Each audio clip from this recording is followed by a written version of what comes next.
Hello my dear friend. इस video में बात करेंगे एनबीसीसी इंडिया स्टॉक के बारे में। ये कंपनी अपने इन्वेस्टर को बोनस शेयर इशू करने जा रही है, तो किस रेशो में बोनस इशू करेगी वो इस वीडियो में आगे चल के जानेंगे।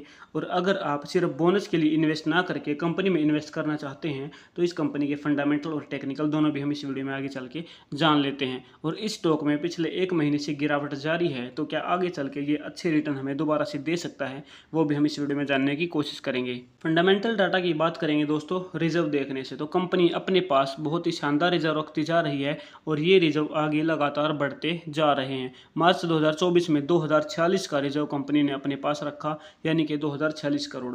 और वहीं पर अगर बोरोविंग की बात करेंगे तो सिर्फ 1 करोड़ की बोरोविंग है।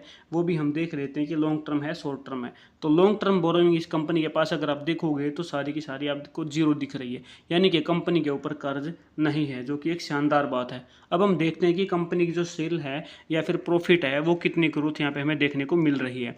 तो ईयर ऑन ईयर बेस पे 1918 से 2144, मार्च की देखोगे तो 2813 से 4024, यानी कि मार्च के जो क्वार्टर के रिजल्ट थे उनकी ग्रोथ बढ़िया थी।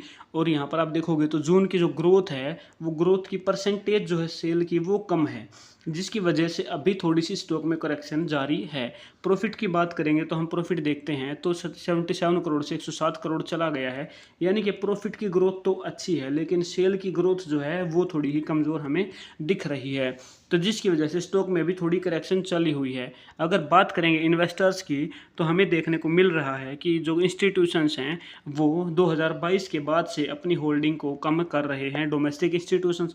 वहीं एफआईआई जो है वो अपनी होल्डिंग को यहाँ पर बढ़ा रहा है। जून 2024 में आपको ये इन्वेस्टमेंट बढ़ती दिख रही है। लेकिन बात करेंगे पब्लिक की तो पब्लिक अपनी जो होल्डिंग है उसको लगातार इन्वेस्टमेंट को अभी बढ़ा रहा है। यहाँ पर मार्च 2023 के बाद से कम की थी, लेकिन अब दोबारा से अपनी होल्डिंग उसने बढ़ा ली, यानी कि नए इन्वेस्टर जो है इसमें आ रहे हैं। अब बात करते हैं कि कौन से पॉइंट पे हमें सपोर्ट मिल सकता है जहाँ से इन्वेस्ट करना अच्छा रहेगा।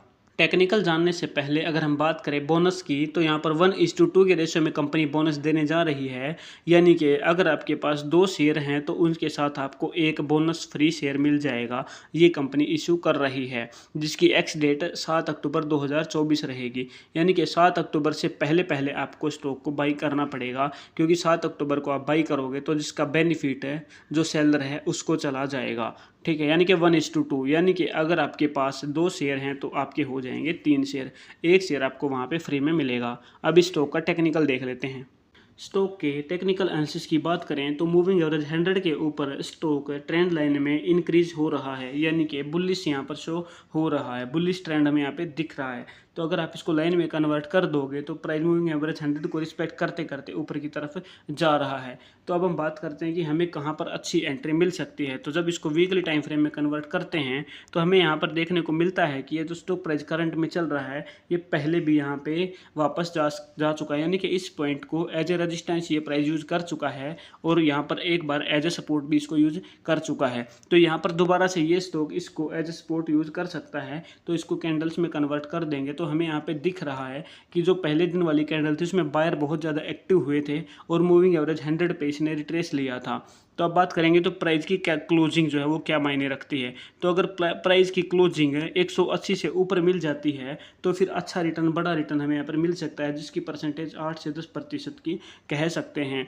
अभी बोनस के चक्कर में हो सकता है नए इन्वेस्टर यहाँ पे इसको लगातार बाई करें, या फिर जो बायर की बाई किए हुए हैं वो अपनी सेलिंग ना करें, ऐसा कुछ इसमें देखने को मिल सकता है। लेकिन मंडे को बोनस इशू होगा और उसके बाद से प्राइस में एक मोमेंट हमें देखने को मिल सकता है, इसलिए सजेशन यही रहेगा कि 2 दिन तक इसमें वेट किया जाए।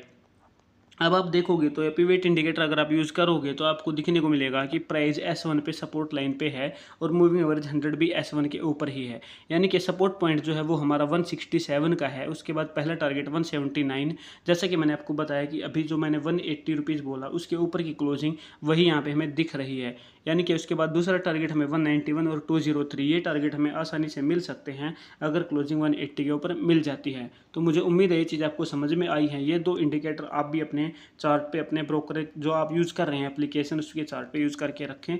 पिवट इंडिकेटर और यहाँ पे मूविंग एवरेज 100, ये दोनों चीज़ें आप यूज़ करके रखें तो आपको काफ़ी अच्छी चीज़ें वहाँ पर समझने में हेल्प मिलेगी। मुझे उम्मीद है वीडियो आपको पसंद आई है। वीडियो पसंद है तो वीडियो को लाइक करें और चैनल को सब्सक्राइब करना ना भूलें। ऑफिशियल रिकमेंडेशन स्टॉक की नहीं रहेगी। Thank you very much.